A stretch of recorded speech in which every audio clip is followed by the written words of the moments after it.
హ్యాండ్స్‌కి ఒకవైపే జాయింట్ వేసుకోవాలండి. 4 వైపులు వేసుకోకూడదు. ఒకవైపు వేసుకుంటే సులువుగా ఉంటది. ఒక చేత్తో వీడియో తీస్తూ, ఒక చేత్తో కుట్టడం అంటే కష్టం కదా! అందుకే కొంచెం సరిగా రావట్లేదండి. ఇది సైడ్ జాయింట్లు.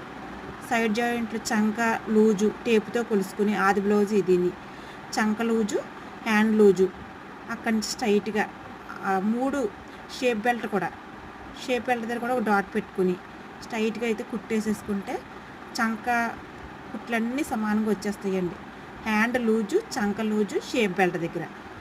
ఆ 3 కరెక్ట్‌గా ఆనవాలు పెట్టుకుని కుట్లు లెవెల్‌గా ఏసేసుకోవాలండి. అంటే చూపించడం కొంచెం ఇబ్బంది అయ్యింది. ఎవరో లేక నేను ఒక చేత్తో వీడియో తీసుకుంటూ, ఒక చేత్తో కుడుతూ చాలా ఇబ్బంది పడుతున్నానండి. దానివల్ల పూర్తిగా పెట్టలేకపోతున్నాను. సారీ.